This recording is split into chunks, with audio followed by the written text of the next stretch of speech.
네, 아는 고수 새로 마련한 코너입니다. 김성태 전 국회의원과 고수에게 듣는 깊은 정치 이야기 들어보겠습니다. 안녕하십니까? 예, 반갑습니다. 이 부장님. 따로 모셨습니다. 고맙습니다. 깊은 이야기 부탁드립니다. 예, 일단 국민의힘 얘기를 해봐야 될 것 같습니다. 장동혁 대표가 오늘이죠. 이제 단식을 어제 당무 복귀했고 오늘 한동훈 전 대표 제명을 할 거다라는 이야기가 많습니다.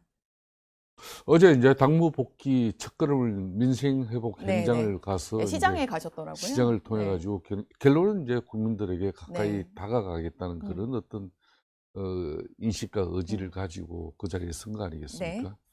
그렇지만 이제 장동혁 대표 같은 경우는 아무리 이제 그런 노력을 한다 하더라도 당 내적인 이 음. 갈등과 분열 요소인 이 한동훈 문제. 네. 그렇기 때문에 이제 하루라도 빨리 이제 털어내고. 복귀를 하려고 하셨던 어제도 걸까요? 뭐 그 농수산물 시장 같이 많은 기자들은 한동훈을 어떻게 할 그쵸. 건데. 예? 네. 이거 이제 한마디 물어보려고 기자들도 음. 벼르고 있었던 거 아니겠습니까? 뭐 역시 그 질문 하더라고요. 네.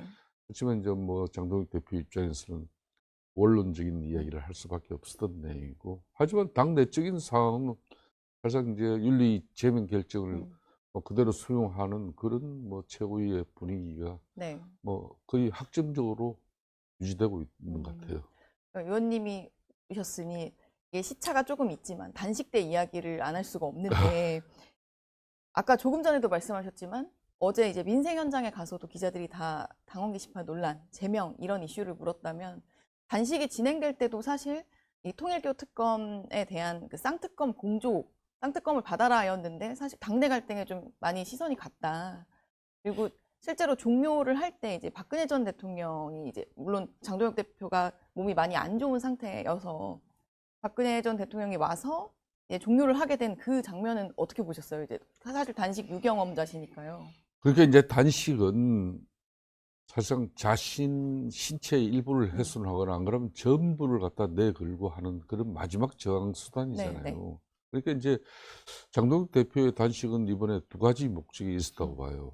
하나는 이제 예적으로 네. 집권 세력인 민주당 니네들이 공천 헌금 의혹과 그리고 이제 통일고 관련한 그런 정교 유착 관련한 이 내용을 특검을 통해서 네. 만천하의 실상을 밝혀내자는 거고, 이건 이제 이재명 뭐 청와대와 그리고 이제 정치권의 네. 민주당이 이제 타답을 해줘야 될 부분이에요. 일정 네. 부분 뭐 두 가지 중에 한 가지라도 나이스하게 받아준다든지. 네.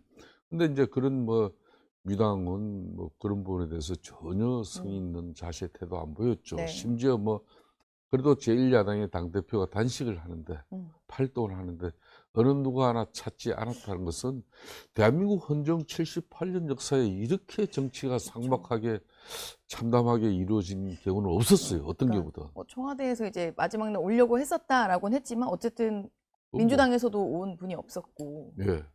자, 그런 상황에서 당 내적으로는 이 단식의 시간은 어떻게 보면 정치의 시간을 만든 거예요. 네. 그러니까 장동혁 대표도 단식을 들어가는 당사자는 이제 내가 어떤 주관적인 판단에 의해서 어떤 당 내적인 갈등 분열 이걸 네. 이게 이제 나는 이렇게 이제 단식을 하고 있으니까 당신들이 당내 당권파들이든 안 그러면 당사자인 한동훈 당신의 정치력을 통해서 이 문제를 풀어봐라. 네. 그런 뭐 일정 부분 시그널도 될 수 있어요. 그러니까 약간 정치의 장이 펼쳐진 그렇죠. 거였는데. 그래서 이제 흔히 말하는 문상 정치라는 것도 있는 거고, 네. 뭐 혼사 뭐 정치 결혼식장에 가서 또 뭐 그쵸. 하여튼 정치는 어떤 연유로든 연결고리를 만드는 거거든. 그러면 단식 투쟁 그 판이라는 것은 네. 국민의힘으로서는 정치의 시간이에요. 이 정치의 시간을 갖다가 잘 활용했으면은 이 엄청난 분열 갈등 양상을 좀 수습 치유하는 어떤 단초가 될 수도 있는데, 네. 난 그래도 대한민국 뭐 정치 역사에 그래도 보수 진영이 50년 넘게 집권 경험을 가지고 그 집권 경험이라는 것은 그래도 오래된 정치 역량과 그쵸. 능력이 누적되어 그런 있는 거죠. 집단으로 누적되어 있는 부분이 네. 있단 말이에요. 근데 이번에도 역시 중진의 정치도 안 보이고, 그렇다고 해서 한동훈 당사자도 제가 볼 때는 이 정치인의 길을 들었었으면은 정치로 자신이 위기를 갖다 자신이 진정 어린 위기라고 생각한다면은 정치를 통해서 그 위기를 극복할 수 있는 그런 진정한 용기도 가져야지. 그런데 이제 그 뭐 단식 며칠 차에 뭐 본인이 또 입장을 낸 부분에 대해서는 사과는 하지만은 네. 윤리인 니들이 조작 증거를 통해 가지고 보복이었다라고 날 정치 했죠. 보복을 하고 네. 있다. 그건 뭐 기존이니까 그걸로 가진 논란 하루 이틀 하다가 그냥 별 없이 끝난 거예요. 그러니까 뭐 그런 행복에 이제 박근혜 대통령 마지막 등장은 그렇죠. 어떻게 이거는 보세요? 박근혜 전 대통령의 등장으로 이제 단식이 사실 끝나서 뭐 그 다음에 이제 개혁신당이 뭐 공조에 대해서도 여러 가지 말이 나왔었는데. 인석개혁신당 뭐 대표 입장으로서는 그런 거 아니겠습니까? 그래도 국민의힘이 박근혜 대통령 2017년 탄핵과 또 2022년 윤석열이라는 사람을 대통령을 만드는 그 과정 속에서는 네. 하나의 서사가 있는 거예요. 네. 예? 박근혜 대통령이 최순실 국정농단에 참 전체적인 책임을 지고 탄핵이 당했지만은 네. 당을 끊임없이 자정 변화시키고자 하는 그런 노력이 있었던 거고 네. 그래서 2021년도에 뭐 30대 중반에 약간 인수위라는 사람을 우리 당원들은 당대표로 선택한 겁니다. 네. 네. 그 친구의 변화와 혁신의 노력, 참신한 어떤 아이디어 이런 것들이 또 오세훈, 박형준의 보궐선거를 또 이겨내고 2022년 대선까지 그런 그리고 히스토리가 있죠. 6월달 네. 지방선거까지 네. 이겨냈지 않습니까? 이게 이제 전략적 당원들의 사고인데 당도 그게 또 변화발. 근데 지금 이번 단식을 마무리하는 측면에서 박근혜 네. 대통령이 오면 분명히 국민들한테 뭐가 메시지가 있어야 돼. 네. 아, 그렇죠.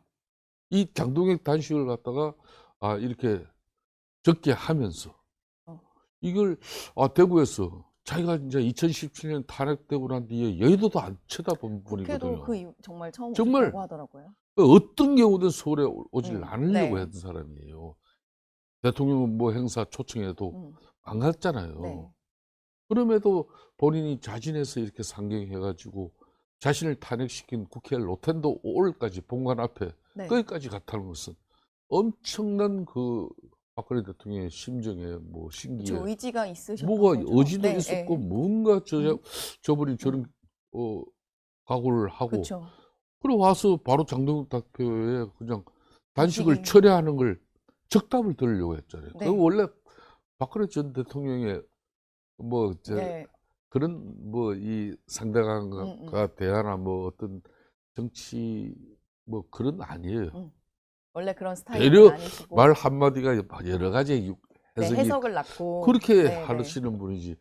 그럼 저거는 뭔가 본인이 확고하게 뭐 의지를 가지고 있는데 그 의지를 본인의 자진한 의지인지 안 그러면 또 주변이 그런 의지를 만들어서 박근혜 대통령 정도는 장동혁 대표의 단식을 끝낼 수 있는 그쵸. 국민적 있는 명분과 사람이다.